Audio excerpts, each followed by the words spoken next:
Mukunda jewellers మొట్టమొదటి factory outlet ఇప్పుడు కూకట్పల్లి, కొత్తపేట్, సోమాజిగూడ మరియు ఖమ్మంలో.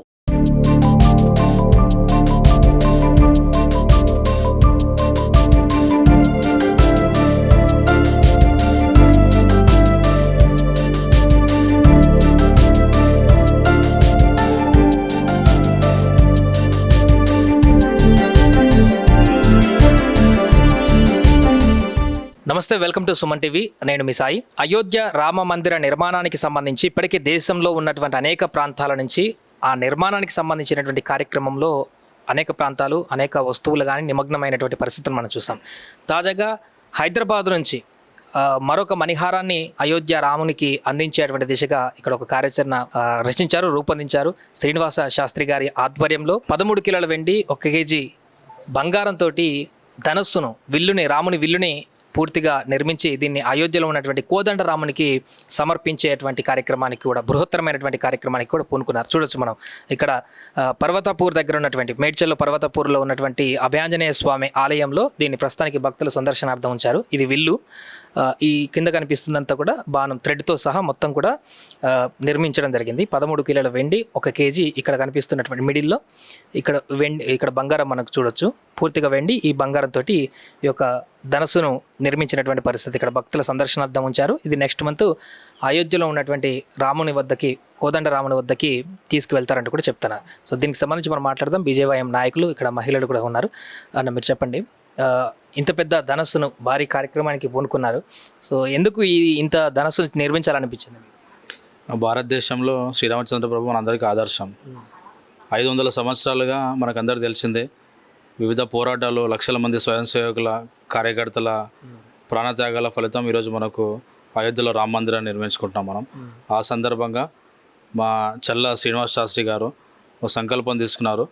వివిధ ఎవరైతే దానం చేస్తారో వాళ్ళందరి ద్వారా ఈ 13 కేజీల వెండి, కిలో బంగారాన్ని, అంటే దానికి ఏదైతే శ్రీరామచంద్ర ప్రభు 14 సంవత్సరాలు వనవాసం చేశాడు కదా, దానికి ప్రత్యేకంగా 14 కిలోలు, 14 కిలోల, అందులో 13 కిలోల వెండి, 1 కేజీ బంగారంతో ఈ కోదండరామునికి ధనుసు తయారు చేసి అయోధ్య, బాలరామునికి కాదు, కోదండరామునికి ఇప్పుడు ఉన్న దేవాలయం బాలరాము ఉంది.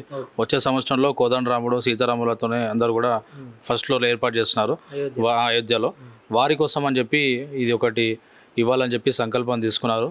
దానికి సంబంధించి అయోధ్య ట్రస్ట్ కూడా ఇవ్వాలని చెప్పి ఈ సందర్భంగా అక్కడికి వెళ్ళే ముందు మన భాగ్యనగర్లో ఉన్న ప్రముఖ దేవాలయాల్లో ప్రతి ఒక్కరు కూడా ఏదైతే మనం దేవాలయం కట్టడానికి దేశంలో ఉన్న 140 కోట్ల మంది ప్రజల ప్రతి ఒక్కరి ఇంట్లో కూడా, ఇంటి నుంచి కూడా దేవాలయానికి అంతో కొంచెం డబ్బులు ఇవ్వాలని చెప్పి ఒక సంకల్పం తీసుకొని మోడీ గారు అందరి దగ్గర మనం ఏదైతే విరాళాలు స్వీకరించామో ఆ విధంగా ఇక్కడ భక్తులకు ఈ కోదండాన్ని అందరూ కూడా సందర్శించాలి, దర్శించుకోవాలనే ఉద్దేశంతో, ఆయన గొప్ప సంకల్పంతో ఇక్కడ ఈరోజు పర్వతపూర్ సాయేశ్వర కాలనీ శ్రీ అభయాంజనేయ స్వామి టెంపుల్లో ఏర్పాటు చేయడం జరిగింది. ఉదయం నుంచి ఎంతమంది దాతల సహాయం అందించారంటారు? అది దాతల విషయం అంతా కూడా తెలియదు మాకు. అంత పాల్గొన్నారు. కేవలం శ్రీనివాస శాస్త్రి గారు మాత్రమే దాన్ని అంతా కూడా అక్కడ చూసుకొని అంతా కూడా దేవాలయాన్ని సందర్శిస్తున్నారు. ఇట్లా డిజైన్ కూడా మంచి, చాలా నీట్గా, అద్భుతంగా కనిపిస్తుంది. ఎక్కడ చేయించారు ఈ డిజైన్ అంతా? ఇదంతా కూడా శ్రీనివాస శాస్త్రి గారు ఇక్కడనే హైదరాబాద్కి సంబంధించిన జ్యువెలరీ షాప్ గారు చేయించారని చెప్పారు. దీని ప్రముఖులు, స్వామీజీలు అందరూ కూడా దర్శించుకొని అన్ని పూజలు చేసి కూడా శాస్త్రోక్తంగా తయారు చేసి కోదండరాముకి ఇవ్వడం జరుగుతుంది. అంటే ఇట్లా డైమెన్షన్ మీకు ముందే తెలుసా? మరి అక్కడ కోదండరాం విగ్రహం ఇంకా ప్రతిష్ఠించలేదు, మరి చేతిలో పెట్టేటువంటి డైమెన్షన్తో పెట్టారా, లేకుంటే ముందు అక్కడ పెట్టేటువంటి? అంటే అక్కడ ముందు అక్కడ ఏర్పాటు చేసి ఆ ట్రస్ట్కి ఒక బహుమతి లాగా దేవునికి ఇద్దామని చెప్పి ఉద్దేశంతోనే ఆ కోదండరామునికి ఇలాంటివి అక్కడ పెట్టే పరిస్థితి ఉండదు. కేవలం అయోధ్య మందిరానికి ఒకటి ఇవ్వాలి కాబట్టి ఆ ఉద్దేశంతో ఇలా తయారు చేయడం జరిగింది. అంతా కూడా శాస్త్రోపరంగా అక్కడ ఎక్కడైతే అక్కడ మన ఆచారాలు, వేదాలు ఉన్నాయో దాని ప్రకారం అంతా తయారు చేసి పెట్టారు. మీరు చూడవచ్చు ప్రతి ఒక్క దాంట్లో కూడా మనకు ఆ సింబాలిక్గా కలుస్తున్నాయి. అన్నీ కూడా మన ఆచారాలు ఎక్కడెక్కడ ఉన్నాయో ఆ ధర్మపరంగా కూడా అన్నీ కూడా దాన్ని మెన్షన్ చేసి మరి ఆ రోజు ఆ శివధనస్సు ఎట్లా ఉందో ఆ విధంగా తయారు చేసి ఏర్పాటు చేశారు. ఉన్నాయి డిజైన్స్ పట్టిందండి ఇది మొత్తం నిర్మించడానికి? ఇది మాకు కూడా అంత ఐడియా లేదండి. కొంతమంది మహిళలు వారితో మాట్లాడతాం. మీకు ఎట్లా అనిపిస్తుంది చూస్తుంటే? మాకు చాలా బాగా అనిపిస్తుందండి. దాన్ని దర్శనం చేసుకోవడం మా అదృష్టంగా భావిస్తున్నాము. సో 13 కిలోల వెండి 1 కేజీ బంగారం భారీ ఎత్తున దీన్ని నిర్మించడం జరిగింది. ఎట్లా ఎట్లా అనిపిస్తుంది మీకు జ్యువెలరీ పరంగా చూస్తే? చాలా మంచిగా అనిపిస్తుంది. మీరు చెప్పండి, ఎట్లుంది డిజైన్ కానీ అక్కడ వాళ్ళు పెట్టినటువంటి చాలా సంతోషంగా ఉంది.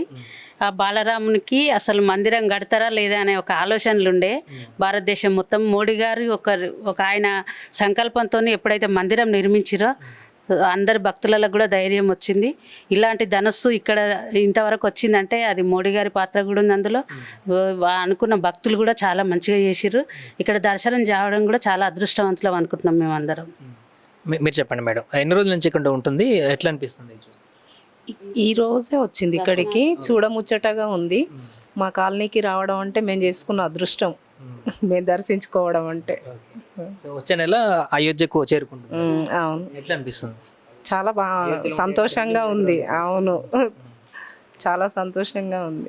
అక్కడ దాని మీద ఉన్నటువంటి డిజైన్ కానీ అవి ఎట్లా అనిపిస్తున్నాయి? బాగుంది ఇక్కడ డిజైన్.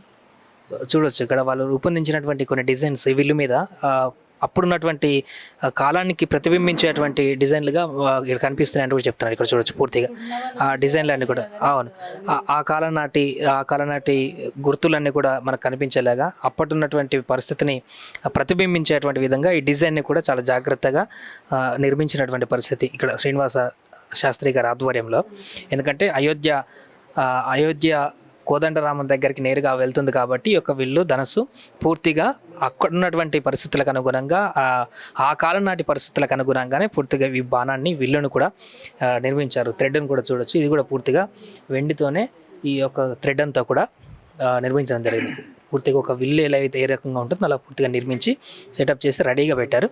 ఇక్కడ భక్తుల సందర్శనార్థం కొద్ది రోజులు ఉంచిన తర్వాత నెక్స్ట్ మంత్ కోదండరాముడి ఆలయానికి తీసుకుపోతారంటూ కూడా వారు చెప్తున్నటువంటి పరిస్థితి మనం ఇక్కడ చూస్తున్నాం. సో ఇది పర్వతపూర్ దగ్గర ఉన్నటువంటి అభయాంజనేయ స్వామి దగ్గర భక్తుల కోసం వేచి ఉన్నటువంటి 13 కిలోల వెండి 1 కేజీ బంగారంతో తయారు చేయబడ్డటువంటి ధనస్సు. ఇది చాలా చక్కగా చూడముచ్చటగా అద్భుతంగా నిర్మితమై ఉన్నటువంటి ఈ ధనస్సు కొద్ది రోజుల్లోనే అయోధ్యలోని కోదండరాముని చెంతకు చేరనుంది.